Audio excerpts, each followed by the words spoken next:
2024, the electile this We changed the one letter.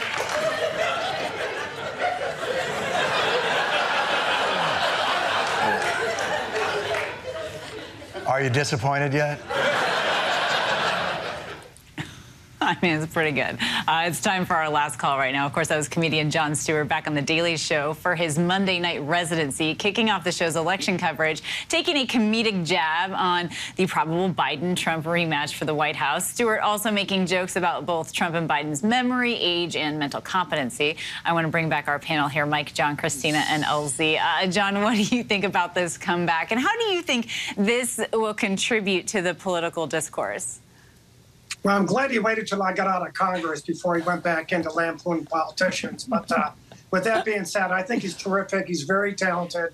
And we need to laugh a little more these days. So good for him and good for us to have him.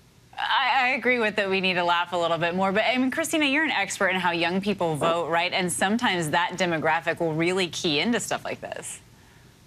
Yeah, I mean, what's great about Jon Stewart is he's one of the most trusted voices and liked voices in comedy and politics because he dishes it out to both parties and both sides. And young people, a lot of them, they're overwhelmingly progressive like Jon Stewart. They really see themselves as independent. So couldn't have come soon enough. So glad he's back. I watched all of it. I laughed. I was so glad he's back on screen. Oh, good. Elsie, what do you think about all this satire and this approach? You think it's the right approach? Well, I'm glad that he's back. You know, everyone is right. We need the laugh. My fear is that democracy needed him too. And that's my concern. You know, it's like he's one of those trusted voices that can cut through the noise. And I'm like, what happened? He's been gone a decade and he's still that guy. What did we not fix while he was gone?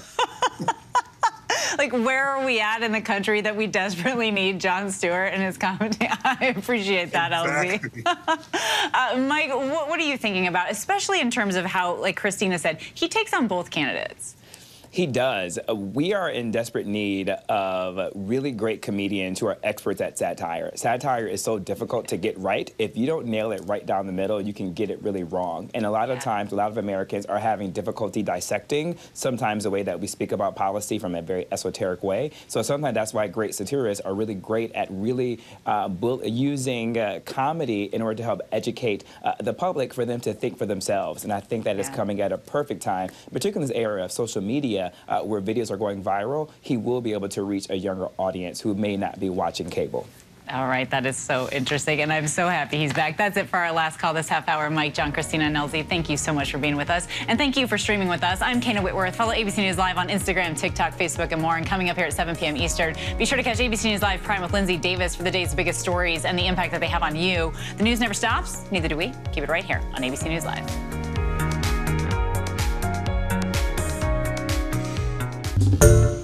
Hi everyone, George Stephanopoulos here. Thanks for checking out the ABC News YouTube channel. If you'd like to get more videos, show highlights, and watch live event coverage, click on the right over here to subscribe to our channel, and don't forget to download the ABC News app for breaking news alerts. Thanks for watching.